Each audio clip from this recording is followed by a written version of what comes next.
Thank you, Dr. Hill. We'll now proceed to the first round of questions. As detailed in the memo provided to committee members, there will be 45 minutes of questions conducted by the chairman or majority counsel, followed by 45 minutes for the ranking member or minority counsel.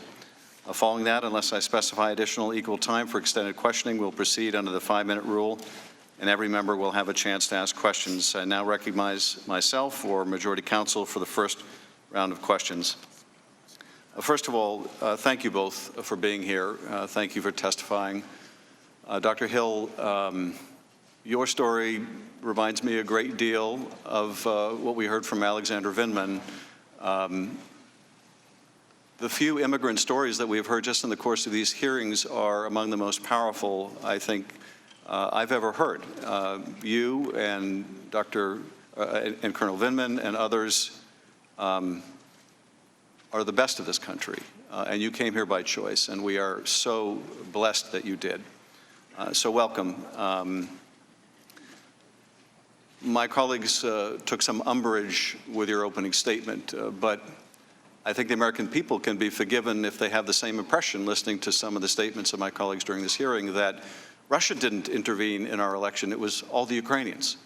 There's been an effort to take a tweet here and an op-ed there and a newspaper story here and somehow equate it with the systemic intervention that our intelligence agencies found that Russia perpetrated in 2016 through an extensive social media campaign and a hacking and dumping operation. Indeed, the report my colleagues gave you that they produced during the investigation calls into question the accuracy of the Intelligence Committee's finding that Russia intervened to help one side, to help Donald Trump at the expense of Hillary Clinton. No one in the intelligence community questions that finding, nor does the FBI, nor does the Senate Bipartisan Intelligence Committee report, nor does the Minority Committee report of this committee. The House Republican report is an outlier. But let me ask you, Dr. Hill, about your concern with that Russian narrative, that it wasn't the Russians that engaged in interfering in our election in 2016. And of course, this was given a boost when President Trump in Helsinki, in the presence of Putin, said that he questioned his own intelligence agencies. But why are the Russians pushing that narrative that it was Ukraine? How does that serve Russian interests? The Russians' interests, frankly, are to delegitimize our entire presidency. So one issue that I do want to raise, and I think that this would resonate with our colleagues on the committee from the Republican Party, is that the goal of the Russians was really to put whoever became the president, by trying to tip their hands on one side of the scale, under a cloud. So if Secretary, former First Lady, former Senator Clinton had been elected as president, as indeed many expected in the run-up to the election in 2016, she too would have had major questions about her legitimacy. And I think that, what we're seeing here as a result of all of these narratives, as this is exactly what the Russian government was hoping for. If they seed misinformation, they seed doubt, they have everybody questioning the legitimacy of a presidential candidate, be it President Trump or potentially President Clinton, that they would pit one side of our electorate against the other, that they would pit one party against the other. And that's why I wanted to make such a strong point at the very beginning. Because there were certainly individuals in many other countries who had harsh words for both of the candidates, who had harsh words for many other candidates during the primaries. We had a lot of people who were running for president on the Republican side. There were many people who were trying themselves to game the outcome. As you know, in the United Kingdom, the bookies take bets. You can go to Ladbrokes or William Hill and lay a bet on who you think is going to be the candidate. So the Russian government were trying to lay in their own bets. But what they wanted to do was give a spread. They wanted to make sure that whoever they had bet on or whoever they'd tried to tip the scales would also experience some discomfort, that they would be beholden to them in some way, that they would create just the kind of chaos that we have seen in our politics. So I just want to again emphasize that we need to be very careful as we discuss all of these issues, not to give them more fodder that they can use against us in 2020. And I quite agree. There's an additional benefit, and I think you're absolutely right. The Russians are equal opportunity meddlers. They will not only help one side, but they'll also just seek to sow discord in the United States along ethnic lines, religious lines, geographic lines. But there's also a benefit now, isn't there, for Russia to put the blame on Ukraine, to cast doubt on whether they intervened at all in our election and blame it on a U.S. ally as a way of driving a wedge between the U.S. and Ukraine. Isn't that true? Well, that's absolutely the case. And in fact, you just made the point about U.S. allies. The Russians like to put a lot of blame on U.S. allies for incidents that they have perpetrated. We saw that recently with the United Kingdom in the Russian Secret Service's attack on a former spy, Mr. Skripal, and his daughter in Salisbury in England, where you may recall that the Russians actually accused the British government of perpetrating this themselves. So this falls into a long pattern of deflection and of the Russian government trying to pin the blame on someone else. And as my colleague, Mr. Holmes here has laid out, the Russians have a particular vested interest in putting Ukraine and Ukrainians and Ukrainian leaders in a very bad light. All of the issues that we started to discuss today and that you on the committee have been deeply involved in began with Russia's illegal annexation of the peninsula of Crimea from Ukraine in 2014. In response in 2015 and all of the different acts of aggression that Russia has engaged in since, starting a war in the Donbass, shooting down Russian operatives, a plane MH17 over the Donbass at a later period. There is a great deal of hostility and malign intent towards Ukraine, and it suits the Russian government very much if we are also looking at Ukraine as somehow a perpetrator of malign acts against us. Thank you. Mr. Holmes, I want to ask you a couple of questions, and I think as often is the case for people, I was obviously at your deposition, I've read your opening testimony, but as you learn more facts, you start to see things in a different light. Even though your opening statement is very much consistent with your opening statement during the deposition. And I was struck in particular by something you said on page 10 of your opening statement. While we had advised our Ukrainian counterparts to voice a commitment to following the rule of law and generally investigating credible corruption allegations, this was a demand that President Zelensky personally commit on a cable news channel to a specific investigation of President Trump's political rival. This gets to a point I made at the close of our hearing yesterday about hypocrisy. Here we are, and we are urging Ukrainians to commit to following the rule of law, as you said, and only investigate genuine and credible allegations. And what are we doing? We're asking them to investigate the president's political rival.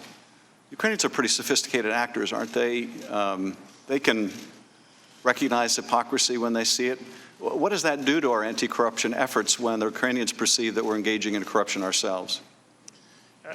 Yes, sir. So our long-standing policy is to encourage them to establish and build rule of law institutions that are capable and that are independent and that can actually pursue credible allegations.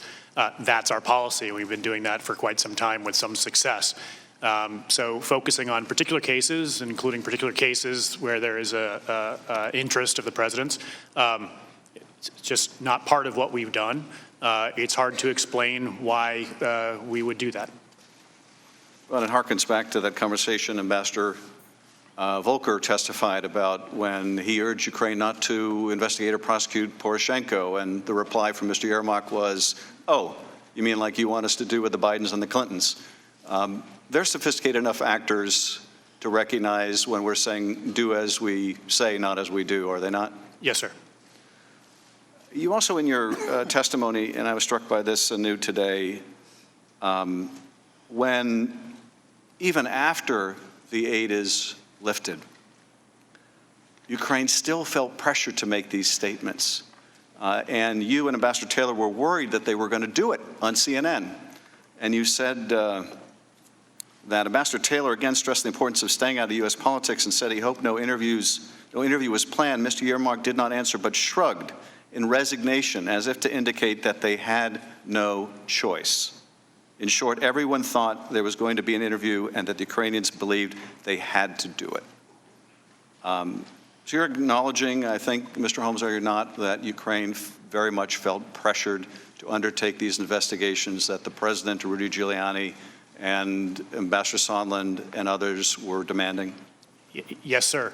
And although the hold on the security assistance may have been lifted, there were still things they wanted that they weren't getting, including a meeting with the President in the Oval Office. whether the security assistance hold continued or not, Ukrainians understood that that's something the president wanted, and they still wanted important things from the president.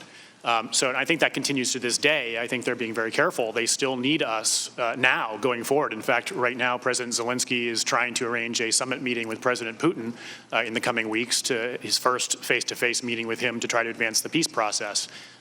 He needs our support. He needs President Putin to understand that America supports Zelensky at the highest levels. So this doesn't end with the lifting of the security assistance hold. Ukraine still needs us, and as I said, still fighting this war this very day. Well, and I would underscore again, as my colleague did so eloquently, they got caught. That's the reason the aid was finally lifted. Mr. Goldman. Thank you, Mr. Chairman. Good morning to both of you. Yesterday, we heard testimony from Ambassador Gordon Sondland from the European Union, who testified that President Trump wanted Ukraine to announce the investigations into the Bidens of Burisma and the 2016 elections because they would benefit him politically, and that he used the leverage of that White House meeting and the security assistance to pressure President Zelensky to do so. Dr. Hill, you testified, I believe, that in mid-June, Ambassador Sondland told you that he was in charge of Ukraine policy. Is that right? That's correct, sir, yes. Who did he tell you had put him in charge of Ukraine policy? He told me it was the president. Mr. Holmes, did you also understand that Ambassador Sondland had been given some authority over Ukraine policy from the president? We understood that he had been told to work with Mr. Giuliani. And did he hold himself out as having direct contact and knowledge of the president's priorities and interests? Yes, sir. Now, Mr. Holmes, I'm going to go to that July 26th date when you overheard the conversation between Ambassador Sondland and President Trump. And I'm going to ask you a little bit about the lead up to that conversation. Before the lunch that you described, you said that you accompanied Ambassador Sondland, Volker, and Taylor to a meeting with President Zelensky. Is that right? That's correct. And you took notes at that meeting? Yes, sir. And you reviewed those notes before you came here to testify today? Yes. And they were helpful to refresh your recollection as to what happened. Is that right? Yes. During that meeting, President Zelensky said that on his phone call with President Trump the previous day, that 3 times President Trump had mentioned sensitive issues. Did you understand what President Zelensky was referring to when he said the sensitive issues? I couldn't be sure what he was referring to until I later read the transcript of the July 25th call, but I was aware of various contacts between the 3 amigos and his government about this set of issues. And after you read the call, what did you determine to be the sensitive issues that President Zelensky referenced? The Burisma-Biden investigation.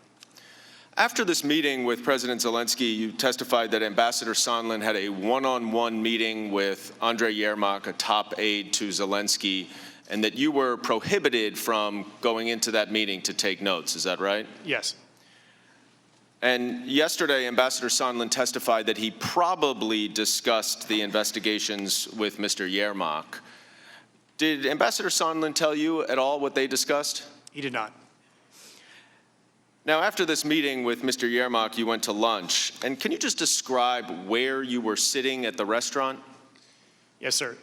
The restaurant has sort of glass doors that open onto a terrace.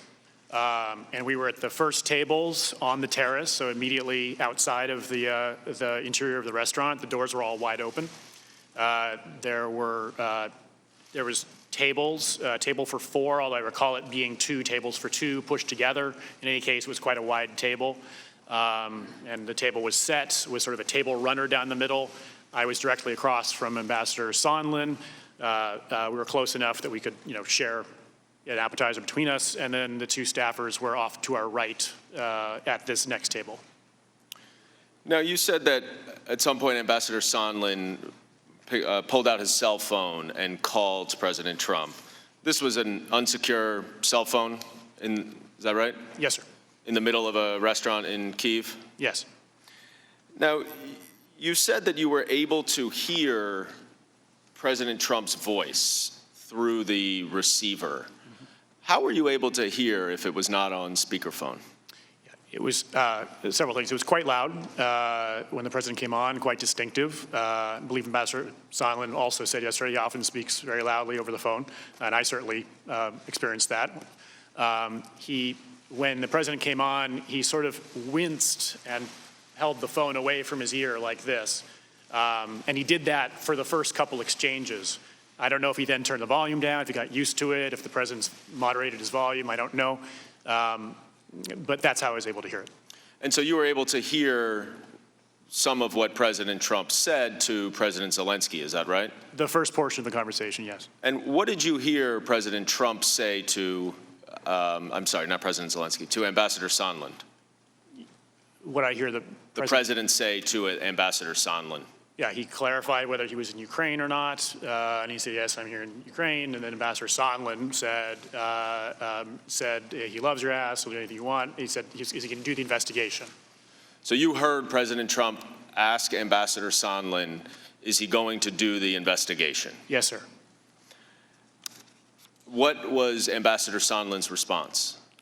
He said, oh, yeah, he's going to do it. He'll do anything you ask. And was that the end of the Ukraine portion of the conversation? Yes. Afterwards, you described a follow-on conversation that you had with Ambassador Sondland, where you asked him, I think, generally, what did President Trump think of Ukraine? Is that right? Correct. What did Ambassador Sondland say to you? He said he doesn't really care about Ukraine.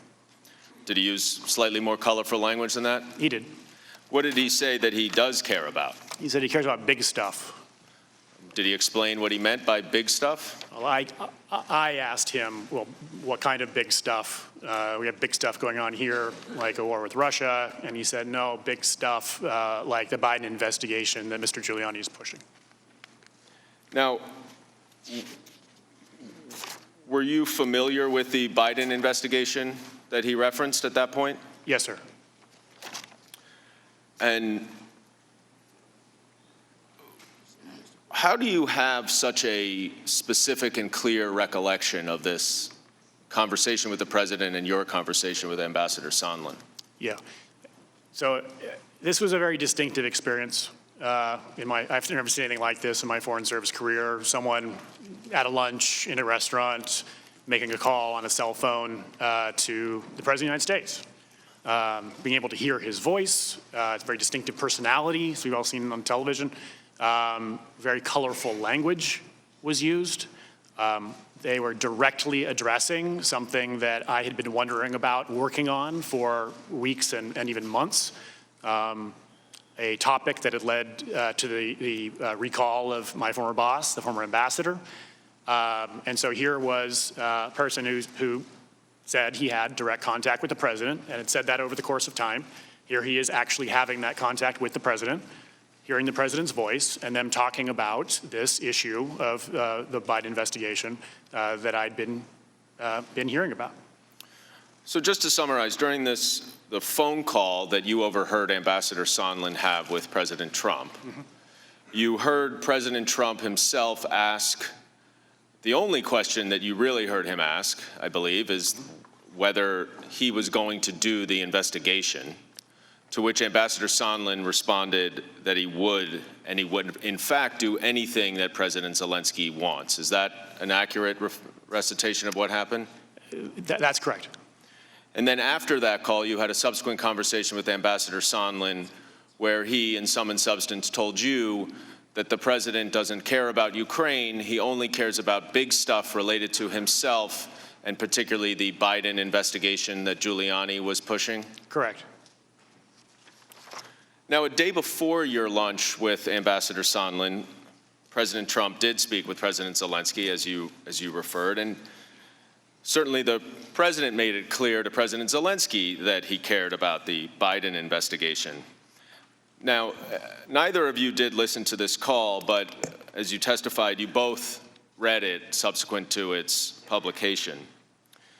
Dr. Hill, you, during your time, 2.5 years in the White House, listened to a number of presidential phone calls, is that right? That's right. Can you estimate approximately how many? I can't actually. I mean, sometimes there would be multiple calls during a week. I was there for more than 2 years, so it's a fair number. Had you ever heard a call like this one that you read? I don't want to comment on this call because this is, in my view, executive privilege. Counsel, in terms of the testimony, yes. I think that as a threshold matter, I think that there are issues of classification regarding head of state communications that we do want to be sensitive to in this forum, among other issues. Understood. I'm really just focused on this one call that has been declassified and published, and just asking you whether you'd ever heard any presidential phone call along these lines. Well, again, I'd like to just focus in this testimony on this particular call, and I will just say that I found this particular call subject matter and the way that it was conducted surprising. You said in your deposition testimony that you were very shocked and very saddened to read it. That's correct. Why was that?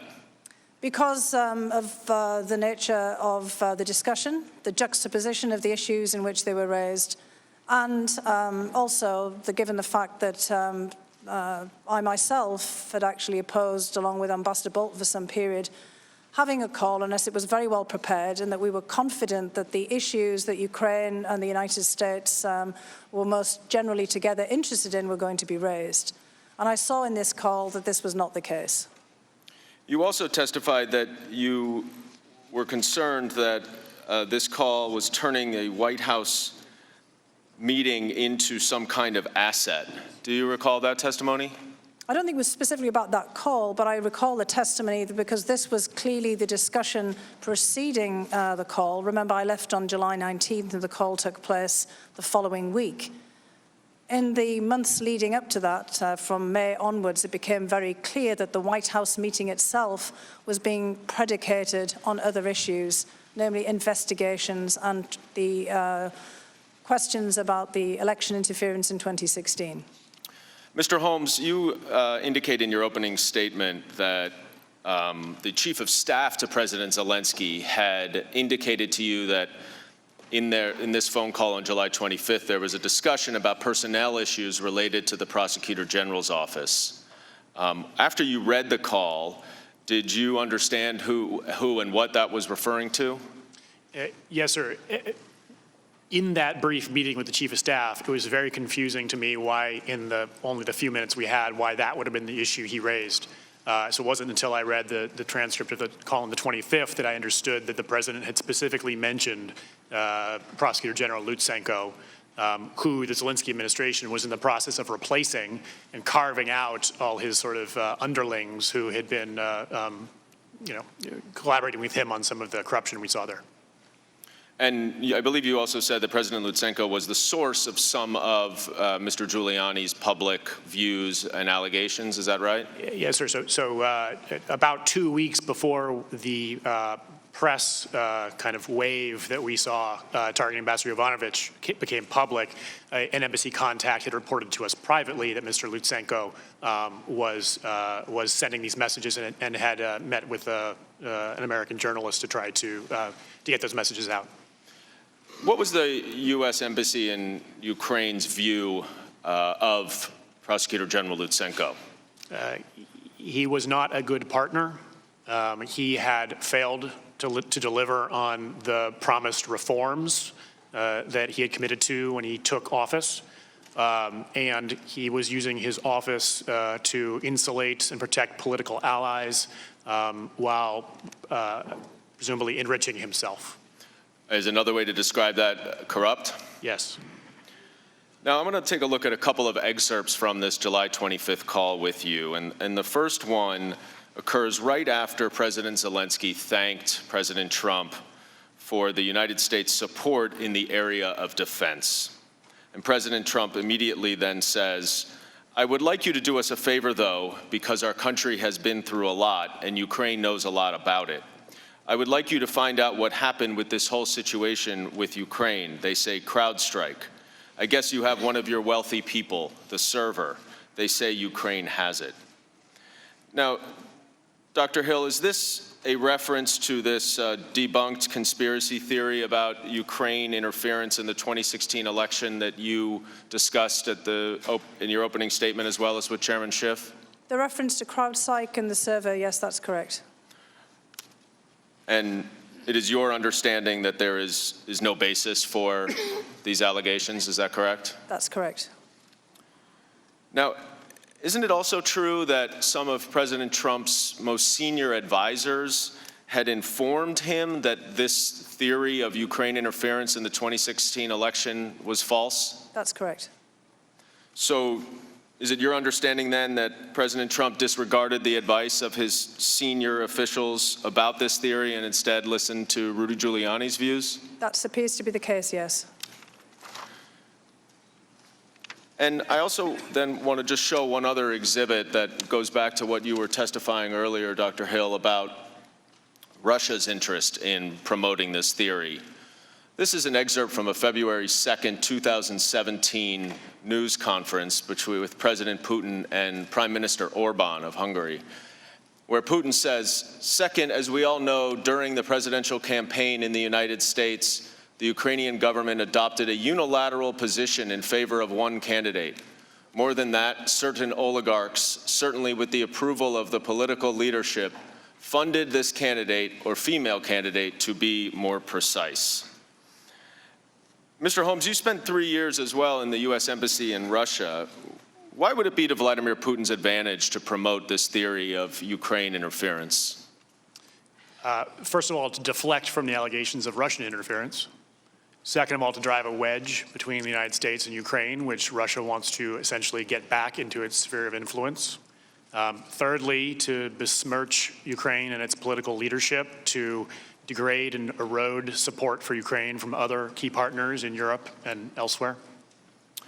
And Dr. Hill, by promoting this theory of Ukrainian interference in the 2016 election, was President Trump adopting Vladimir Putin's view over his own senior advisors and intelligence officials? I think we have to be very careful about the way that we phrase that. This is a view that President Putin and the Russian security services and many actors in Russia have promoted. But I think that this view has also got some traction, perhaps in parallel and separately here in the United States. And those two things have, over time, started to fuse together.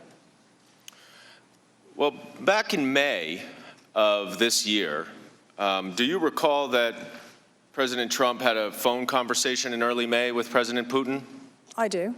And that he also then met in mid-May with Prime Minister Orban, who had joined President Putin at this press conference? That's correct. Now, that happened in between the time when President Zelensky was elected on April 21st and his inauguration on May 20th. Is that right? Correct. And in fact, isn't it true that President Trump had asked Vice President Pence to attend the inauguration after his phone call with President Zelensky on April 21st? I'm not sure that I can say that President Trump had asked the Vice President Pence.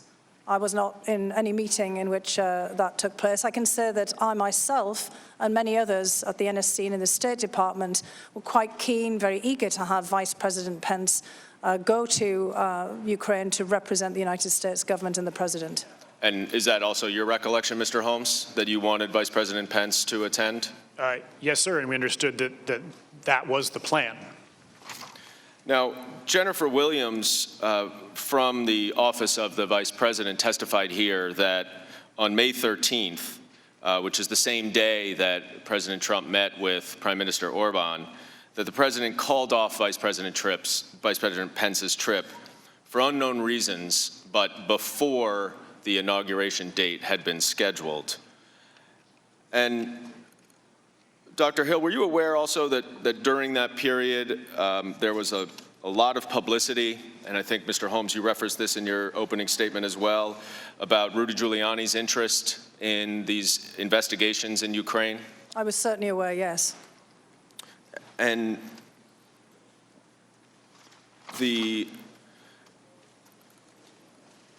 around this time, Dr. Hill, you also, I believe, testified that Ambassador Bolton had expressed some views to you about Mr. Giuliani's interest in Ukraine. Do you recall what you said? Correct. Yes. What he said to you, rather? I do recall, yes. It was part of a conversation about the things that Mr. Giuliani was saying very frequently in public. We saw them often, or saw him often on television making these statements. And I had already brought to Ambassador Bolton's attention the attacks, the smear campaign against Ambassador Yovanovitch, and expressed great regret about how this was unfolding and, in fact, the shameful way in which Ambassador Yovanovitch was being smeared and attacked. And I'd asked if there was anything that we could do about it.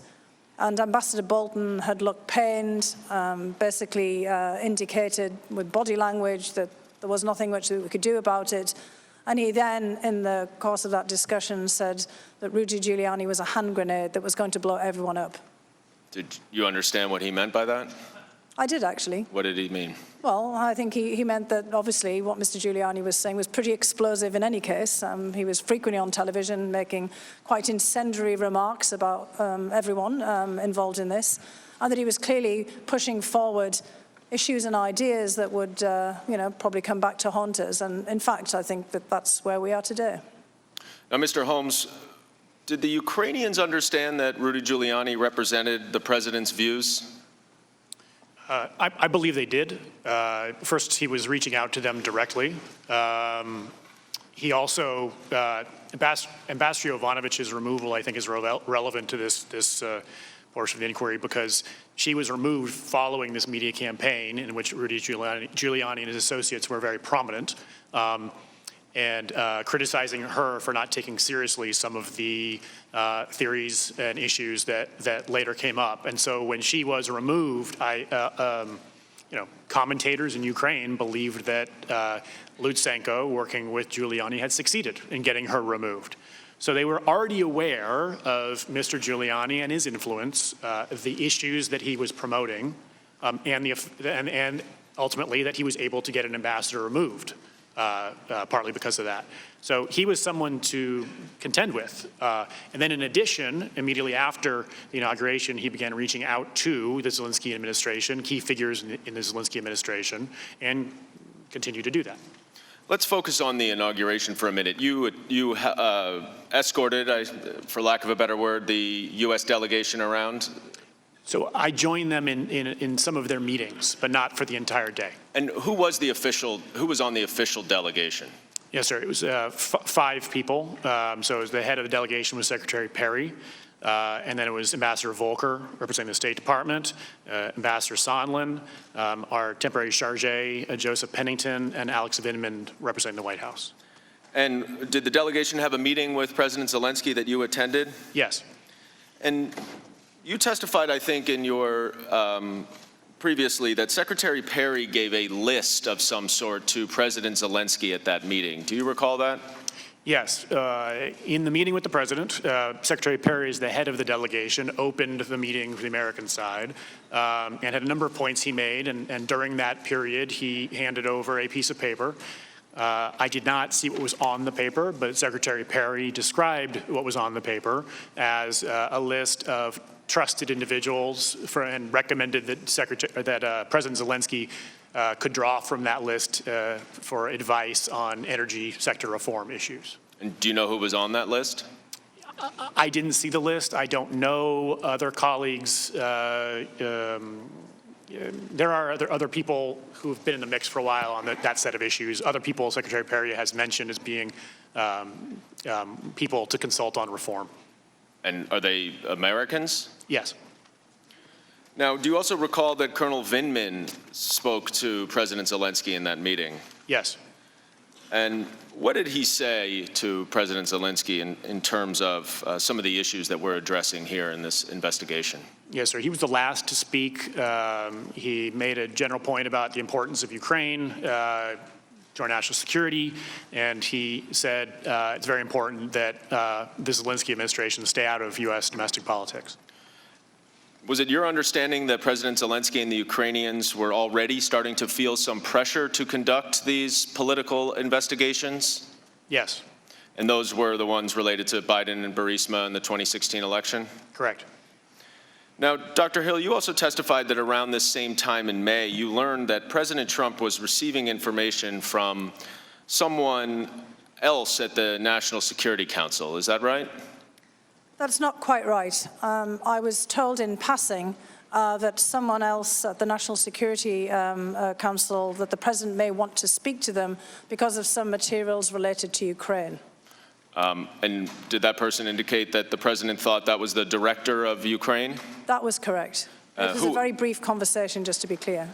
Who is the director of Ukraine? The director for Ukraine is Alex Vindman, Colonel Vindman. And who did this individual in the Executive Secretary's office refer to? The individual just said the name Cash. And did you know who that was? Initially, when I was thinking about it, I had to search my mind, and the only Cash that I knew at the National Security Council was Kash Patel. And Kash Patel did not work on Ukraine matters that you oversaw, is that right? Not that I oversaw, no. So the indication is that Kash Patel had provided some information directly to the President without your knowledge? That seemed to be the indication. Now, I want to go back to the July 25th call right now, where President Trump, in another excerpt, asked President Zelensky about his potential political opponent, Vice President Joe Biden. In this excerpt, the President said, "The other thing, there's a lot of talk about Biden's son, that Biden stopped the prosecution, and a lot of people want to find out about that. So whatever you can do with the Attorney General would be great. Biden went around bragging that he stopped the prosecution, so if you can look into it. It sounds horrible to me." Now, Dr. Hill, this was, of course, one of the allegations that Rudy Giuliani was pushing, is that right? That's correct. And now confirmed in this July 25th call that the President was also interested in it? Yes. Ambassadors Volker and Sondland have tried to draw a distinction between their understanding of the connection between Burisma and the Bidens.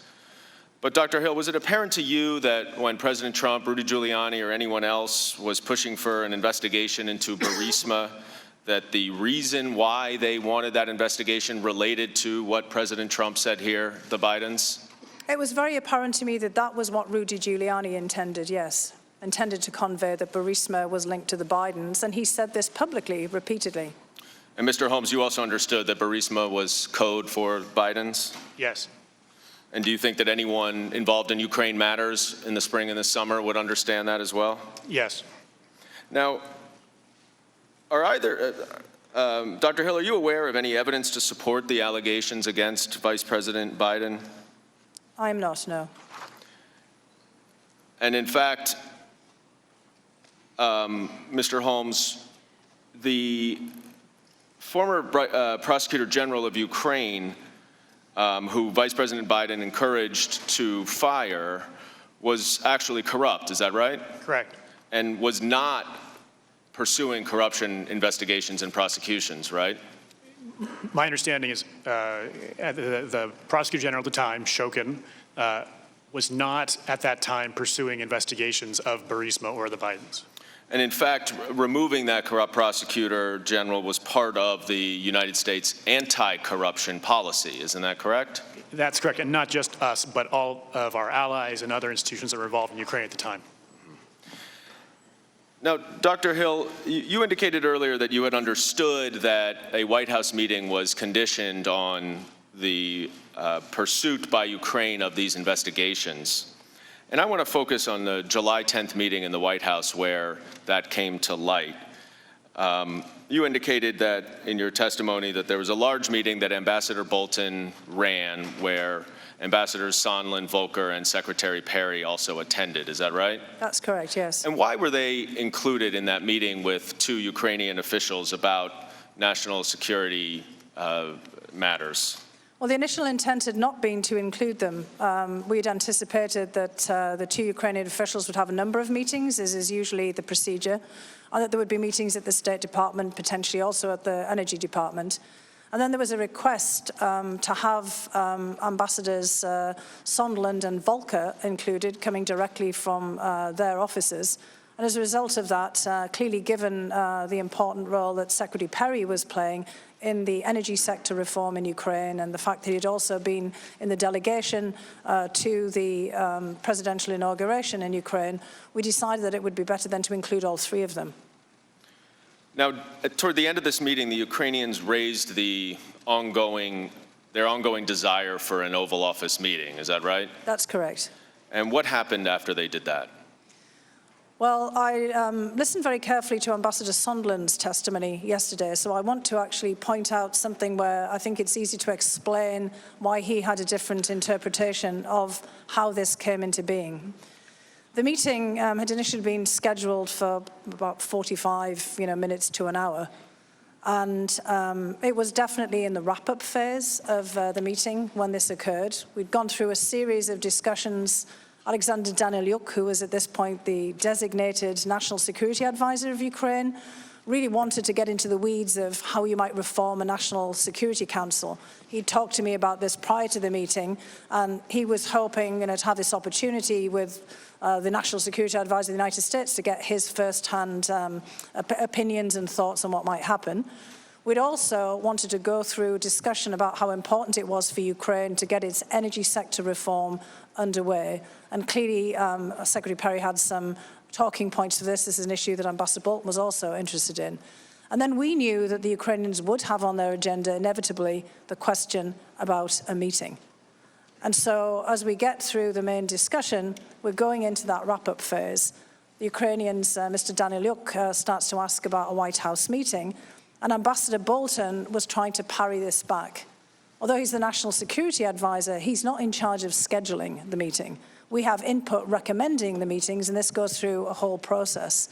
So it's not Ambassador Bolton's role to start pulling out the schedule and start saying, right, well, we're going to look and see if this Tuesday in this month is going to work with this. And he does not, as a matter of course, like to discuss the details of these meetings. He likes to leave them to, the appropriate staff for this. So this was already going to be an uncomfortable issue. And as Ambassador Bolton was trying to move that part of the discussion away, I think he was going to try to deflect it onto another wrap-up topic, Ambassador Sondland leaned in basically to say, well, we have an agreement that there will be a meeting if specific investigations are put underway. And that's when I saw Ambassador Bolton stiffen. I was sitting behind him in the chair, and I saw him sit back slightly like this. He'd been more moving forward like I am to the table. And for me, that was an unmistakable body language, and it caught my attention. And then he looked up to the clock and, at his watch, or towards his wrist in any case. Again, I was sitting behind him, and basically said, well, it's been really great to see you. I'm afraid I've got another meeting. And did Ambassador Sondland say who his agreement on this White House meeting was with? In that particular juncture, I don't believe so. It was later, which I'm sure you'll want to talk about, that he did say more specifically. And what did he say later? Later, he said that he had an agreement with Chief of Staff Mulvaney that in return for investigations, this meeting would get scheduled. And was he specific at that point later about the investigations that he was referring to? He said the investigations in Burisma. Now, did you have a conversation with Ambassador Bolton after this subsequent meeting with Ambassador Sondland? I had a discussion with Ambassador Bolton both after the meeting in his office, a very brief one, and then one immediately afterwards, the subsequent meeting. So the subsequent meeting, or after both meetings, when you spoke to him and relayed to him what Ambassador Sondland said, what did Ambassador Bolton say to you?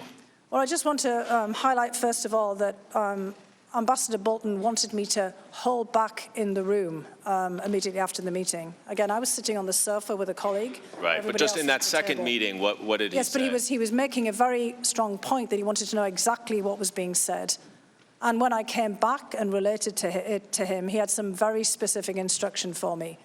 And I'm presuming that that's what was that specific instruction? So the specific instruction was that I had to go to the lawyers, to John Eisenberg, our senior counsel for the National Security Council, to basically say, you tell Eisenberg, Ambassador Bolton told me, that I am not part of this whatever drug deal that Mulvaney and Sondland are cooking up.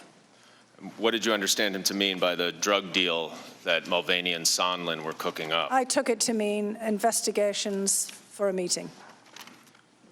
Did you go speak to the lawyers? I certainly did. You relayed everything that you just told us and I relayed more? it precisely, and then the details of how the meeting had unfolded as well, which I gave a full description of this in my October 14 deposition. Mr. Holmes, you have testified that by late August, you had a clear impression that the security assistance hold was somehow connected to the investigations that President Trump wanted. How did you conclude that? How did you reach that clear conclusion? Sir, we've been hearing about the investigation since March, months before, and we've been. President Zelensky had received a congratulatory letter from the president saying he'd be pleased to meet him following his inauguration in May. And we hadn't been able to get that meeting, and then the security hold came up with no explanation.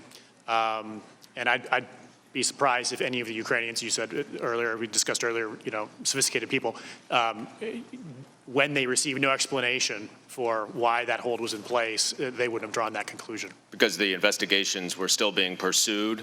Correct. And the hold was still remaining without explanation? Correct. So this to you was the only logical conclusion that you could reach? Correct. Sort of like 2 + 2 = 4? Exactly. Chairman, I yield. That concludes the majority questioning. We are expected to have votes, I think, fairly soon. This will be appropriate time to break, and we'll resume with the minority 45 minutes. If people, before they leave, could allow the witnesses to leave first, and if committee members could come back promptly after votes.